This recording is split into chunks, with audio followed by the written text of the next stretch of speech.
Est-ce vraiment un scénario plausible, envisageable, que l'Alliance des États du Sahel se déchire, se divise et se disloque? En tout cas, les réseaux impérialistes et leurs relais locaux y travaillent dur, stratégiquement et méthodiquement. Comment identifier, reconnaître, surmonter les pièges de la division de l'AES? C'est le thème que nous vous proposons cette semaine en attendant de voir plus clair dans le conflit Israël-Iran qui atteint désormais un niveau préoccupant. Nos invités, Luc Kouméabalo Abaki, il nous fait le plaisir d'être au plateau encore aujourd'hui. Luc, bonjour. Bonjour Gilles, bonjour à tous nos fidèles téléspectateurs qui nous font vraiment cet honneur et ce plaisir de nous suivre chaque dimanche. De par le monde entier, Luc Abaki est journaliste, écrivain, directeur, président exécutif de l'Institut d'études stratégiques et de géopolitique appliquée. En sa compagnie, l'homme qui ne bouge pas, qui ne change pas, qui ne va pas se disloquer. Sogoyo Kwegewe. Excellence, bonjour. Bonjour, tout est possible. Tout est possible. Sogoyo Kwegewe, journaliste, ancien ambassadeur, notamment du Togo, Mali, Burkina, Niger, risque de dislocation de l'AES, c'est le terme du jour, avec un point d'interrogation. Pour entrer tout de suite dans le vif du sujet, l'unité est dure, surtout en Afrique. C'est difficile de s'unir. C'est Ibrahim Traoré, le président burkinabé, qui l'a déclaré.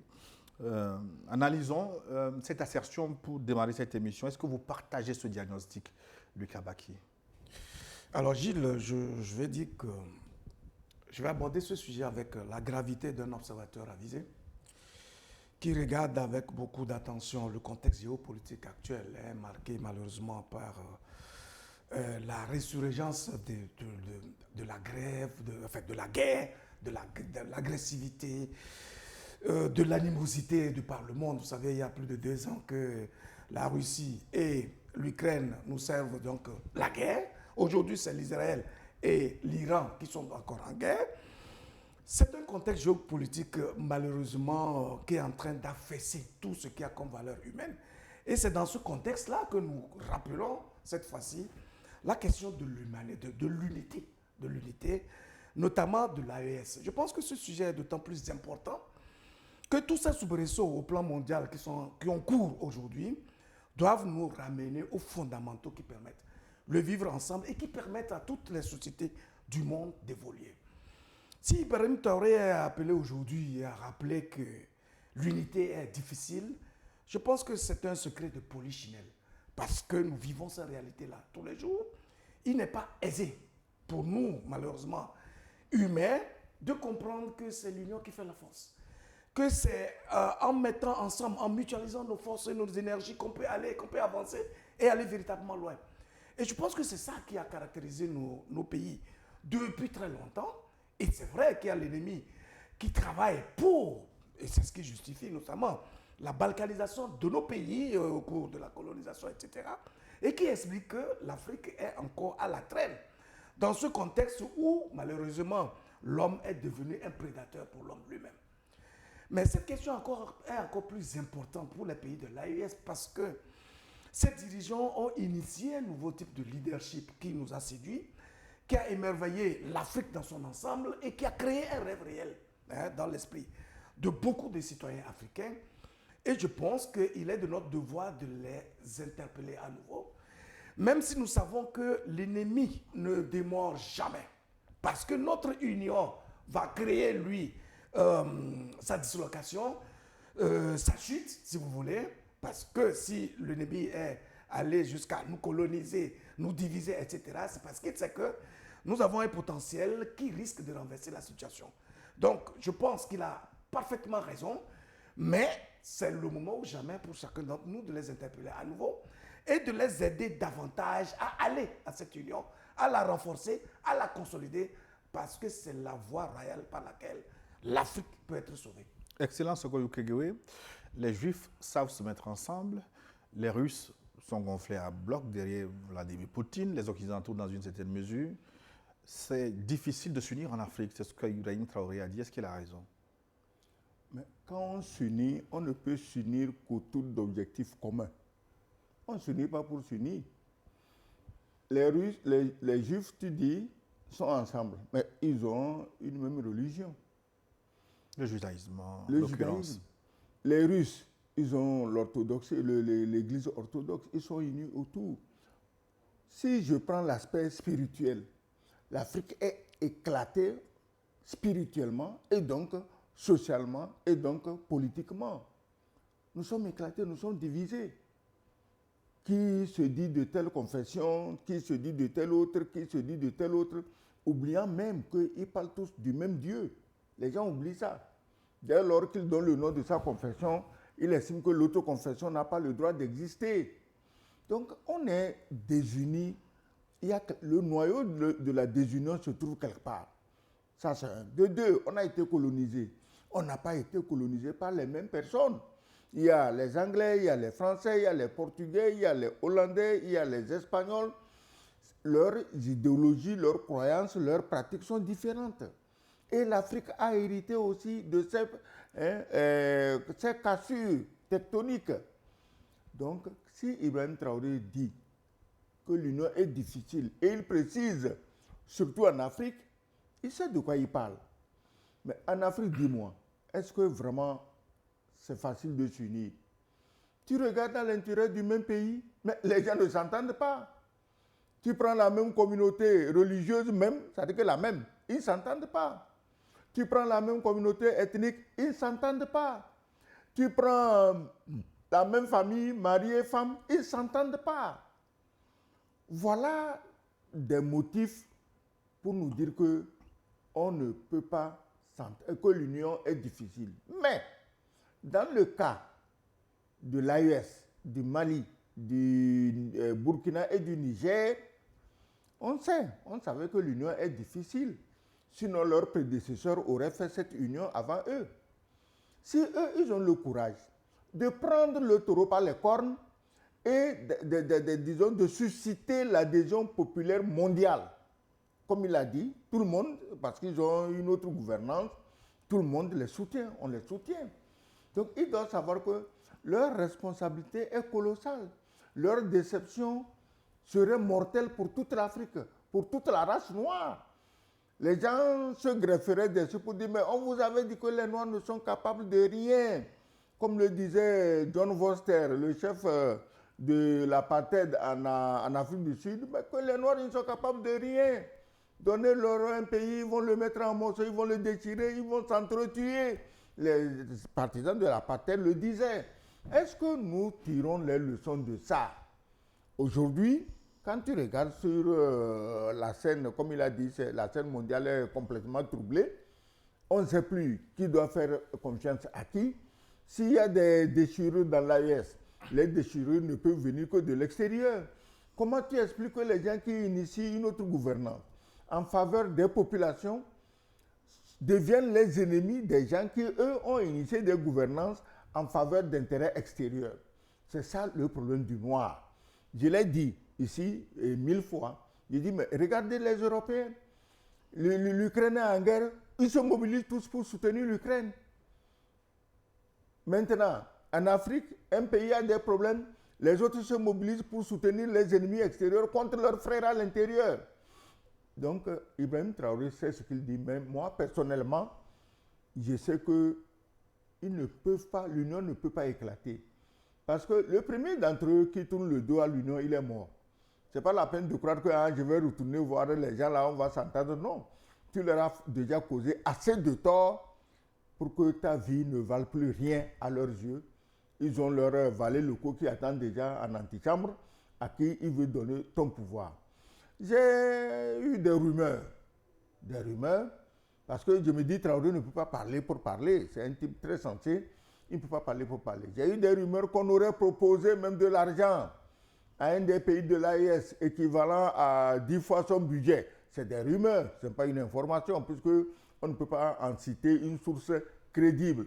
Si tel est le cas, mais ça, ce n'est pas une raison pour que celui-ci se désolidarise de ses frères. Parce que ceux qui lui proposent ça, il les connaît. C'est eux qui ont causé ces malheurs. C'est eux qui ont causé les malheurs de son pays. C'est eux qui ont causé le meurtre, les tueries de sa population avec des mercenaires baptisés djihadistes. Mais je vais vous amener à analyser le mode opératoire de ces impérialistes. qui chercherait par tous les moyens à disloquer l'AES. Mais je veux en savoir les raisons. Pourquoi les impérialistes ne veulent pas voir d'un bon oeil cette alliance entre seulement 3 États, Lucas Baki? Non, poser une telle question, c'est revenir d'abord aux causes de la traite négrière, aux causes de la colonisation, aux causes de la néocolonisation qui est encore cours dans nos pays.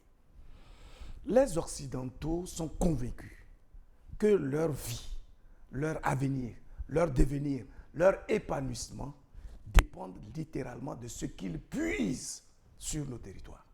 C'est le principe qui les a amenés à s'unir autour de l'idée d'abord de la traite négrière, ensuite de la colonisation au point de se partager, si vous voulez, tous nos territoires sous forme de petits pays, etc., etc., au point d'œuvrer, même après la décolonisation, à ce que les dirigeants qui seront donc désignés dans nos pays puissent avoir justement leur aura, leur ombre, voyez.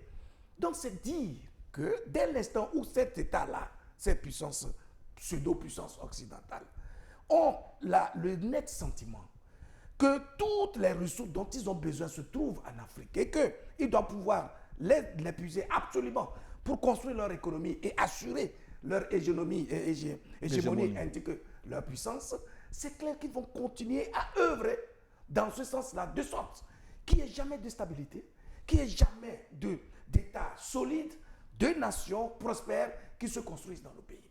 Donc, dans un tel contexte, voyez-vous, lorsque des dirigeants nouveaux se mettent ensemble pour initier un nouveau type de leadership, axé véritablement sur l'indépendance, la souveraineté, l'affirmation de soi, la capacité à assumer son identité, à se construire à partir de son potentiel endogène, c'est une menace réelle pour justement ces puissances-là.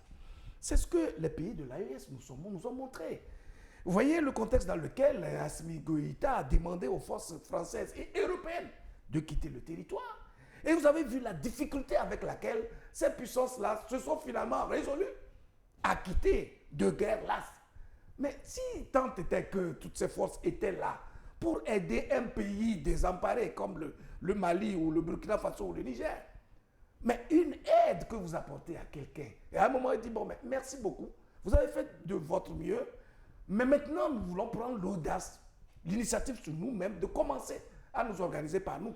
Vous devriez applaudir. Vous auriez dû être soulagés. Mais s'ils ont eu autant de mal à quitter, et ils créent des conditions dans lesquelles, à travers lesquelles ils continuent de tirer les ficelles, au point même d'être en intelligence avec les ennemis de ces territoires.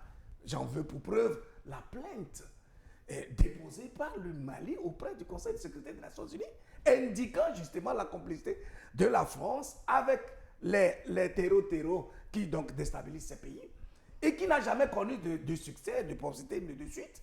Ça veut dire clairement qu'ils ne vont jamais démordre parce qu'ils sont convaincus qu'à partir de l'instant où ces États-là vont prendre le risque de réussir avec leur dynamique actuelle, mais c'est la métastase totale. S'il y aura donc une extension naturelle, justement, à travers les autres pays, parce que cette union-là, cette nouvelle dynamique, relève en réalité aussi bien du bon sens que de la raison. Elle est inhérente à la nature humaine parce que la liberté de s'exprimer par soi, d'impacter son environnement, de se construire à travers ce que l'environnement te confère, est naturelle à l'être humain. Donc c'est clair qu'ils ne peuvent jamais accepter cela. Vous voyez, depuis que les 3 pays ont décidé d'assumer leur souveraineté et chasser, si vous voulez, ces puissances occidentales, vous voyez la situation de l'économie mondiale, et notamment d'un pays comme la France. Vous voyez combien il y a une forme de dislocation justement de ces économies-là. C'est dire que ce n'est pas justement une bonne nouvelle pour ces puissances que de voir des États qui décident audacieusement de commencer à se construire par eux et donc d'initier une nouvelle dynamique qui leur permettra de se développer. Mais pourquoi les Africains ne prennent pas conscience de ces réalités géopolitiques? Les autres ont réussi à se détacher, les Coréens, les Chinois, les Vietnamiens, les Brésiliens, etc. Mais pourquoi les Africains refusent de se détacher. Pourquoi les Africains ne perçoivent pas l'ADN prédateur de ces anciens colonisateurs? À travers la colonisation, et surtout la colonisation française, le cerveau de l'Africain a été liquéfié. Il n'est plus lui-même. Le cerveau de l'Africain a été liquéfié dans les colonies françaises. Je ne sais pas quel gris-gris on lui a donné à boire, mais il n'est plus lui-même. On n'a pas la fermeté qu'il faut, l'amour qu'il faut, la passion qu'il faut pour diriger nos pays. Alors, chacun rêve, travaille par rapport à ses intérêts immédiats. Ah, moi, je veux avoir un ou deux appartements à Paris. Bon, si quelqu'un m'achète ces appartements, je peux vendre mon pays. Ah, je veux des appartements aux États-Unis. Heureusement, Trump initie une autre politique. Les appartements, apparemment, ils vont disparaître au Canada. Donc, l'Africain est tellement corrompu jusqu'à l'âme, jusqu'à l'os, que pour un franc, il peut vendre son pays. Tu as dit, les autres peuples l'ont vécu. Le Vietnam a fait la guerre contre les Français et ça s'est terminé dans la plaine de Dien Bien Phu. Tout le monde connaît l'histoire. Après, contre les Américains, ça s'est terminé dans une débandade générale à Saigon. Mais est-ce qu'après, tu as vu un Vietnamien retourner à Paris dire si tu m'achètes un appartement dans le 16e, je vais retourner convaincre les Vietnamiens de dire maintenant qu'ils veulent la France. Non, un Vietnamien ne ferait jamais ça. Un Chinois ne ferait jamais ça. Un Coréen ne ferait jamais ça. Mais l'Africain le fait. Nous ne sommes guidés que par nos petits intérêts immédiats. Nos réflexions ne vont jamais loin. Il faut voir autour de toi comment les gens parlent. Ils ne parlent que d'eux-mêmes. Et quand l'Africain ouvre la bouche pour parler d'un autre Africain, c'est pour le dénigrer. On n'a aucun sentiment collectiviste de vivre ensemble. On ne l'a pas. Même dans le village, la case d'à côté, on ne l'a pas. Dans ta propre maison, tes propres frères et sœurs, on ne l'a pas. Donc, on ne force pas, on ne sait pas de forger cette discipline à travers l'éducation de nos enfants à la maison et l'instruction des enfants à l'école. Rien, ils sont laissés à eux-mêmes. En fait, aujourd'hui, est-ce que tu peux me dire le caractère typique d'un enfant togolais? Non. L'enfant togolais a le caractère des moyens de ses parents. Si ses parents ont de l'argent, beaucoup d'argent, mais il a le caractère de celui qui a l'argent. Maintenant, celui dont les parents n'ont pas d'argent, il a le caractère de l'enfant dont les parents n'ont pas d'argent. Mais en Chine, ce n'est pas ça. Les enfants d'un âge donné ont la même éducation, la même instruction, ils ont les mêmes, disons, comportements. La dernière fois, je parlais ici de leur bac Gaokao qu'ils viennent de passer. Mais il faut voir les conditions, la rigueur. Mais ici, il n'y a pas de rigueur. En Afrique, vraiment, chacun fait ce qu'il veut. Comment vous voulez, là où il n'y a pas de rigueur, insuffler aux gens la nécessité d'aimer et de défendre leur patrie? Moi, tu sais, j'aime beaucoup regarder les films documentaires. Hein. Quand tu vois comment les Chinois se sont battus contre les Japonais, les sacrifices consentis volontairement par des gens, parce qu'ils veulent chasser les Japonais de la Chine. Les pays africains ne peuvent pas faire ça. Aujourd'hui, les seuls qui nous donnent l'exemple, c'est les pays du Sahel, qui se disent, bon, ça va nous coûter des vies humaines, mais on doit y arriver. Et voilà, ils sont sur la bonne voie et tout est fait pour les en décourager. Comment tu veux, vous parlez des impérialistes. Moi, tu sais, ce langage des impérialistes, là, je ne l'écoute plus. Parce que vous n'allez pas me dire que les pays qui entourent les pays du Sahel, des pays africains, des pays ouest-africains, des pays où les gens sont noirs comme moi, et qui s'ajoutent à ces fameux impérialistes-là pour déstabiliser l'AES. Qui, dans cette affaire, est le vrai impérialiste? C'est le frère traître qui est le vrai impérialiste. Ce n'est pas le blanc qui vient parce que, bon, on a dit qu'il y a l'or, on a dit qu'il y a coltan, on a dit qu'il y a uranium, on a dit qu'il y a lithium, il vient ramasser. Mais le frère à côté, est-ce qu'il est un impérialiste? Les pays qui hébergent des bases militaires contre l'AES, est-ce que c'est aussi des impérialistes? Mais ils ont dit aux impérialistes, venez, aidez-nous à déstabiliser nos frères. Voilà ce qui se passe. Excellent, Sogoyou Kegewe. Nous sommes en direct ce dimanche, si vous nous suivez à midi, que vous nous receviez sur satellite, sur notre application New World TV, YouTube ou Facebook.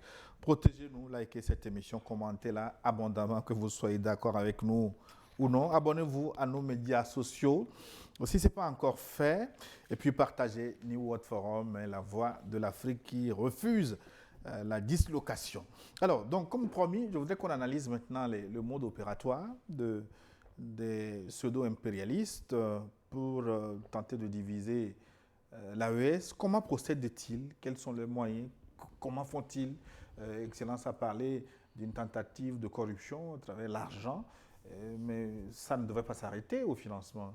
Non, je pense qu'il y a plusieurs moyens. Je vais revenir un peu sur l'état déplorable de nos sociétés, du mental de l'Africain, qui est effectivement consécutif à l'intrusion précisément du colon qui est venu avec sa culture, avec sa méthode, avec un objectif qui est clair de nous disloquer, de nous diviser, etc. Mais dans nos communautés de base, dans nos éducations de base, qu'est-ce qu'on nous montre? On nous montre les règles du vivre ensemble. Même quand vous êtes à la maison, vous mangez dans un même plat. Ça crée le sentiment de communion, de partage. Et donc, lorsque votre voisin a un problème, vous le portez vous-même. Le deuil d'autrui appartient également au deuil, à votre propre deuil, etc. C'était ce qui nous avait été éduqué au départ. Et c'est à partir donc de ces principes-là que nos sociétés se sont construites et ont commencé à évoluer.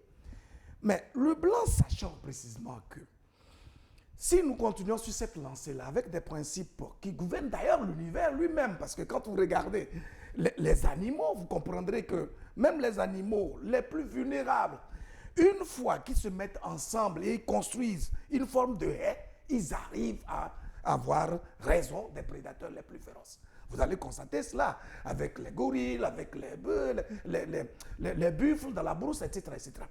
Alors, il faut donc diviser.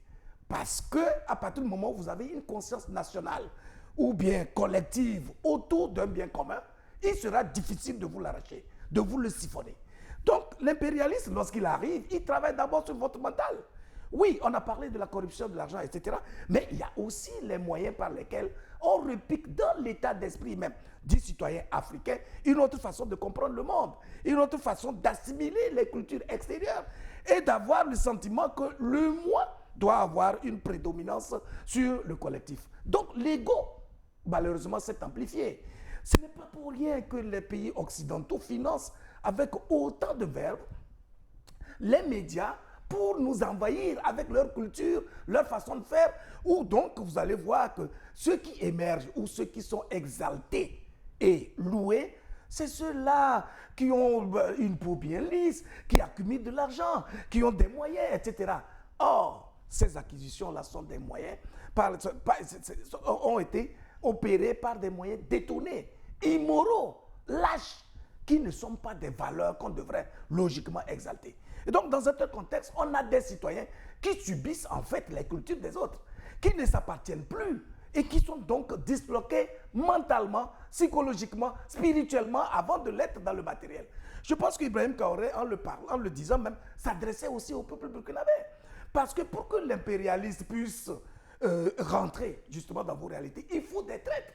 Vous avez vu combien de fois il est évoqué des questions, des cas de gens, des complices dans les projets de coup d'État au Burkina Faso, etc. Et donc, je pense qu'il est question aujourd'hui pour les pays de l'AES, en tout cas chacun en ce qui le concerne, de travailler d'abord sur l'unité de ses citoyens, de son peuple, de sorte à créer des nations. Lorsque les nations sont solides et elles jumellent justement leurs forces, elles deviennent une puissance redoutable.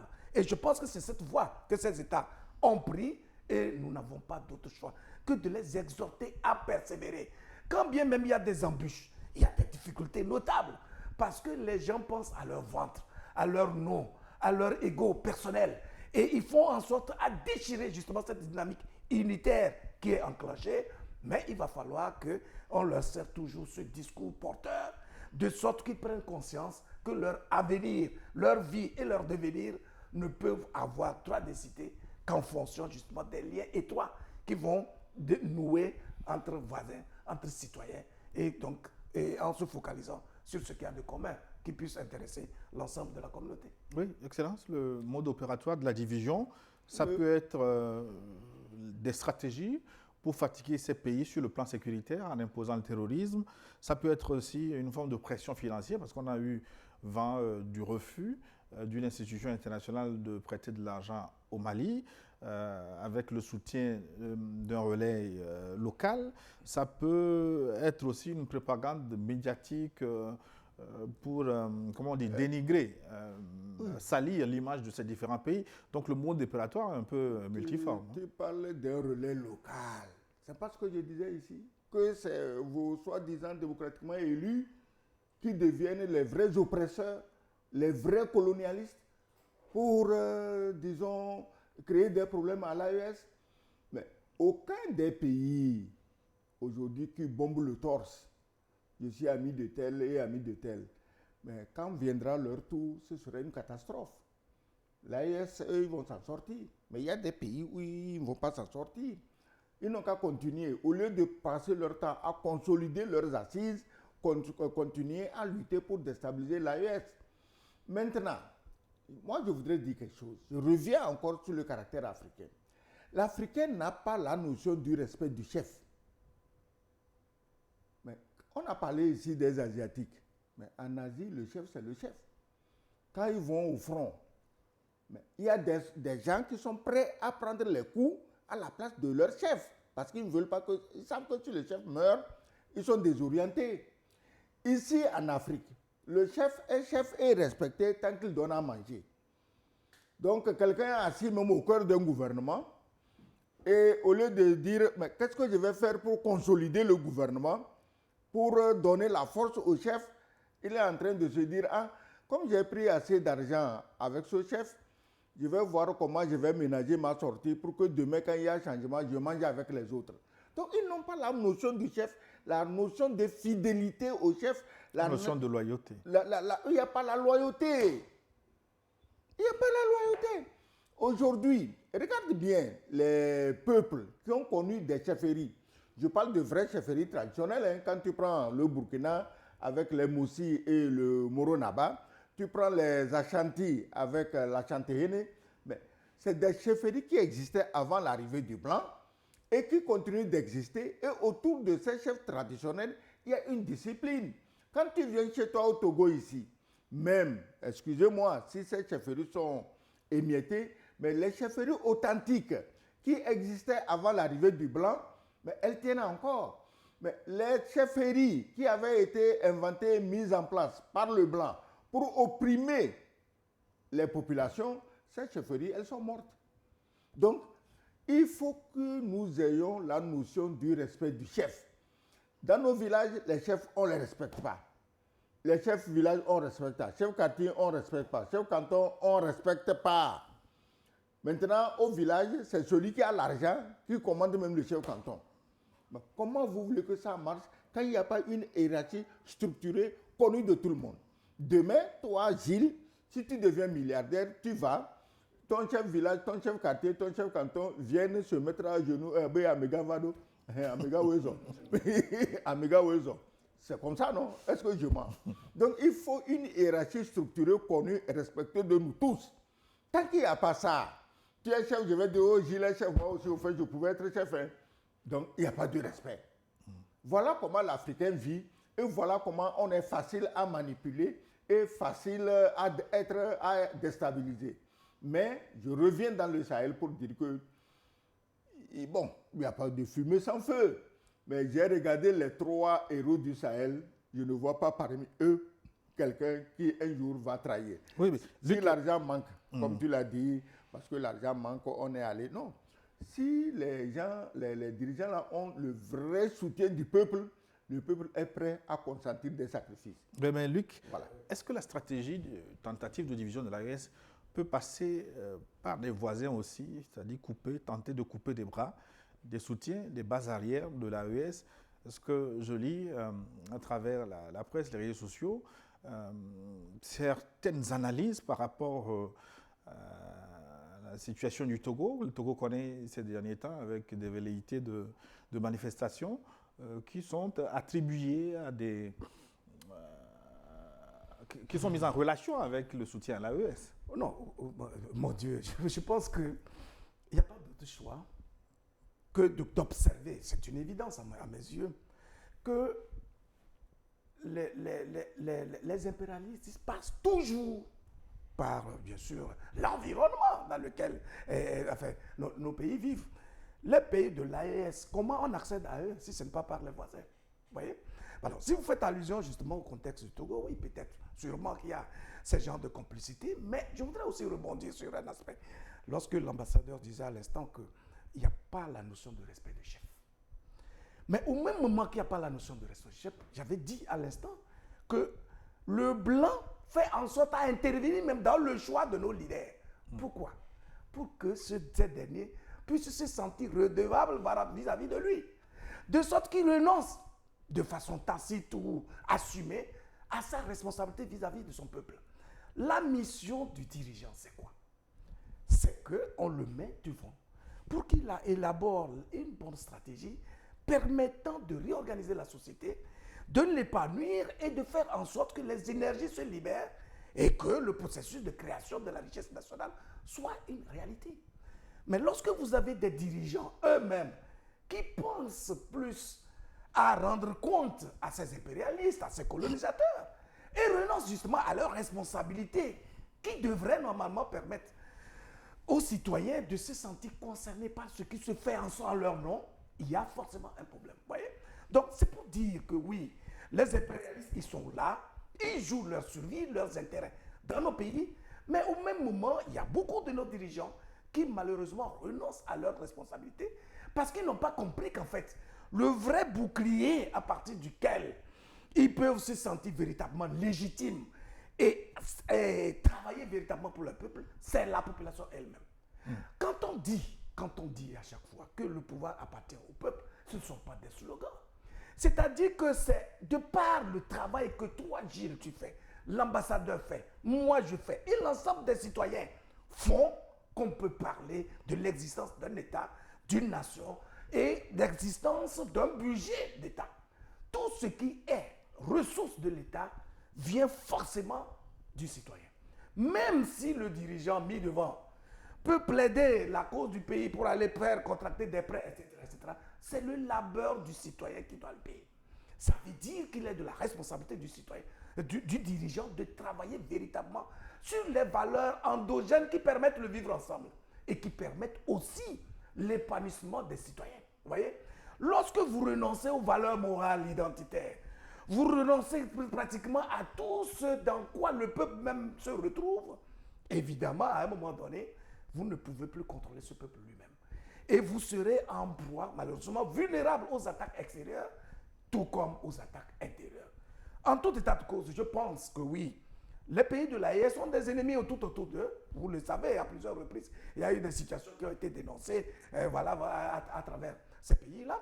Mais c'est parce que ceux-là qui conspirent contre des pays de l'AES n'ont pas compris leurs responsabilités. Ils n'ont pas compris qu'en fragilisant les pays de l'AES, en réalité, c'est eux-mêmes qui fragilisent. Parce que, dans l'immédiat, ils craignent le fait que ces pays deviennent des modèles et qu'on découvre justement leurs carences, leurs manquements, etc., etc. Mais en tout état de cause, ils devaient comprendre que l'intelligence appartient toujours aux gens qui se concentrent sur eux-mêmes et qui décident de valoriser ce qu'ils ont en tout cas autour d'eux. Voyez? Donc je pense qu'en tout état de cause, oui, les pays de l'AES sont des ennemis autour d'eux. Même si aujourd'hui des ennemis, des amis aussi. Oui, ils sont des amis. Voilà, justement, je crois que le Togo s'est manifesté pendant longtemps comme étant un ami des pays de l'AES. La preuve en a été que lorsque la CEDEAO a pris des décisions draconiennes, des mesures draconiennes contre ces pays, nous avons fait l'exception, etc. Ce qu'il nous faut aujourd'hui, c'est de travailler rigoureusement avec ce nouveau type de leadership inspirant pour incarner une gouvernance qui permette aux citoyens justement de s'épanouir et en même temps de porter toute la vision qui sera initiée justement par nos dirigeants, de sorte que on puisse se dire, on est légitime pour travailler avec l'AES ou même pour intégrer l'AES. Oui, Excellence, est-ce que les impérialistes peuvent-ils aller jusqu'à échafauder des plans pour désorganiser, affaiblir le Togo qui est considéré comme base arrière de l'AES afin d'atteindre ces différents pays? Est-ce que c'est envisageable? Et il y a des choses qui relèvent de l'évidence. Vous avez reconnu ici que les impérialistes ne renoncent jamais, qu'ils sont prêts à tout pour déstabiliser l'AES. Dis-moi pourquoi ils ne seraient pas prêts à tout pour faire mal à celui qui soutient l'AES. Donc, ça relève de l'évidence. Mais, comme l'a dit Luc, si nous-mêmes, nous savons que, à part de ce que nous faisons, voici ce qui risque de nous arriver, mais nous devions prendre nos précautions. On ne peut pas, quand on soutient l'AES, continuer à faire comme si de rien n'était. Il faut se prémunir. Et comme il a dit, la seule barricade, la seule muraille protectrice, le seul bouclier, c'est le peuple. Approchons-nous du peuple, écoutons le peuple et travaillons à lui donner satisfaction. Un régime, il n'y a pas le bonheur complet dans aucun pays. Même en Europe, quelques rares pays comme le Luxembourg ou la Suisse ont atteint, disons, le plein emploi, l'abondance. Mais à part ça, il y a plein de chômeurs dans tous les autres pays. Aux États-Unis, mes jeunes frères qui habitent aux États-Unis, ils connaissent eux-mêmes combien de mendiants il y a dans les rues, combien de sans-abri il y a dans les rues, en hiver, comment les gens meurent dans les rues. En France, par contre, c'est mieux organisé pour qu'en hiver, on trouve un toit et le manger aux sans-abri. Mais ce n'est pas comme ça. Donc, partout, il y a des insuffisances. L'essentiel est de montrer qu'on se bat sincèrement contre ces insuffisances. Il ne s'agit pas de montrer dans le discours, il s'agit de poser des actions concrètes. Alors, si nous savons que nous sommes guettés à cause de notre soutien à l'AES, il nous appartient de trouver des stratégies pour que ce désir de nous déstabiliser ne soit pas facile à être implanté dans le pays. Le Togo, tu sais, ici on nous reproche ça tous les jours, qu'on n'en parle pas, on parle des autres, on ne parle pas du Togo. Au Togo, ce qui se passe n'est pas de la politique. Je répète, ce qui se passe au Togo, là, depuis 1991, là, ce n'est pas de la politique. Si les gens trouvent que c'est de la politique, c'est leur appréciation. Mon appréciation personnelle, c'est que ce n'est pas de la politique. Et à partir du moment où ce n'est pas de la politique, si je veux mener un débat politique, j'évite les cas togolais. Parce que dès que tu prends la parole, chacun, comme il y a 1001 chapelles qui prêchent chacune pour elle-même, personne ne prêche pour le pays. Parce que si tu prêches pour tout le pays, si quelqu'un parle et il ne dit pas ce qui te plaît, ce que tu veux, il n'est pas pour autant ton ennemi. Tu te dis, mais attends, ce type-là, il fait partie du pays. Et si demain je suis au pouvoir, je dois travailler avec lui. Mais non. Ici, quand tu parles, tu ne dis pas exactement ce que l'autre veut, il est prêt à te tuer. Donc, ce n'est pas de la politique. C'est de l'intégrisme politique, l'intégrisme religieux, tu vois. L'extrémisme politique. Oui, ici, c'est de l'intégrisme politique. Tu es pour moi ou tu es contre moi, je vais te tuer. Voilà ce qui se passe. Les téléspectateurs nous diront ce qu'ils pensent de ce débat. Ils en ont la possibilité. Plus de 128 96 08 43 43, c'est le numéro pour nous écrire via WhatsApp. Uniquement des messages, pas d'appel s'il vous plaît. Plus de 128 96 08 43 43. Pour terminer cette première partie, Luc Abaki, est-ce que l'AES est assez forte aujourd'hui pour résister aux pressions de dislocation qu'on a évoquées ici et là? La force de l'AES réside dans la dynamique qu'elle amorce au sein même de cet espace-là. Son bouclier, nous le savons tous, c'est le peuple. Une fois qu'il y a une conscience collective autour de l'idéal initié, de la vision initiée par ces trois leaders, l'AES est plus que forte. Et c'est un secret de Polichinelle. Il est abscons de constater qu'on a aujourd'hui des dirigeants qui ne comprennent pas que le seul ressort sur lequel ils peuvent s'appuyer pour faire des bons magistrats impressionnants, c'est sur leur peuple. Il ne faut absolument pas prêter le flanc par des faiblesses dans la gouvernance de l'État. Dans le casting même que l'on opère, parce qu'à travers le casting que le dirigeant opère, se reflète clairement la vision qu'il a pour son pays et le but pour lequel, d'ailleurs, il est dans le fauteuil présidentiel. Voyez? Et donc, si vous faites le casting en tenant compte des besoins, des défis, des enjeux liés à la vie intime et intrinsèque de votre pays, de votre peuple, le travail va se ressentir sur le terrain. Et donc, vos inconditionnels, ceux qui sont là pour mourir pour vous, ne seront pas autre chose que des citoyens, de vos propres concitoyens. Ce ne sont pas les vendeurs d'illusions de l'extérieur qui viennent sous prétexte qu'ils sont des conseillers, etc., qui vont faire le travail à la place du citoyen qui est essentiellement le créateur de la richesse nationale. Donc j'estime que les États de l'AES sont suffisamment forts. Pour autant qu'ils vont toujours travailler sur le narratif qui mobilise les consciences autour de cet impératif de recréer nos nations, d'assumer la souveraineté et de libérer nos nations des prédateurs extérieurs. Ce travail a déjà été enclenché depuis des années déjà, et je pense que les dirigeants de l'AES doivent persévérer dans ce sens-là. Parce que c'est là-bas que se trouve leur énergie, leur vitalité, leur essence, leur légitimité. Et donc, c'est d'ailleurs pourquoi toutes les tentatives de coup d'État, de renversement, etc., n'ont pas encore prospéré. Parce que la conscience est mobilisée. Et le peuple est prêt à mourir pour leur dirigeant, pour son dirigeant. Voilà ce à quoi nous aspirons et voilà le modèle d'exemple que tous les dirigeants de notre espace devraient pouvoir puiser.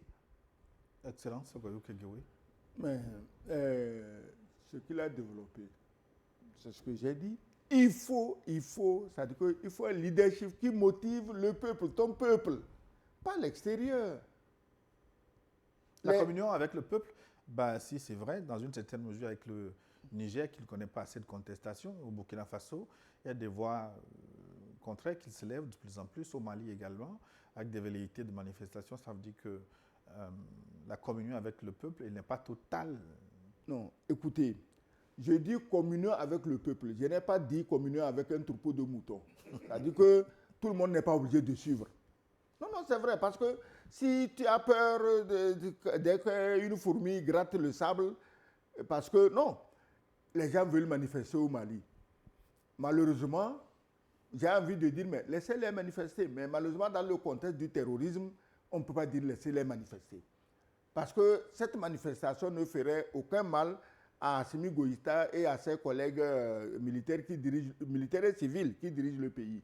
Mais dans le contexte terroriste, on ne peut pas autoriser des choses qui risquent d'entraîner des pertes de vies humaines. OK. Sinon, les gens veulent manifester, ils n'ont qu'à manifester. Si tu ne les laisses pas manifester, comment tu peux évaluer combien sont pour toi et combien sont contre toi? Mais il faut quand même savoir évaluer la situation dans le pays et voir les forces en présence. Et cela va te dire les décisions à prendre. La décision, c'est quoi? Est-ce qu'il faut réprimer? La décision, c'est quoi? Est-ce qu'il faut dialoguer? La décision, c'est quoi? Est-ce qu'il faut? Donc, il faut que tu trouves le moyen de... C'est-à-dire que tu es pris comme dans une nasse. Il faut que tu trouves le moyen de sortir par le haut. Donc, les manifestations...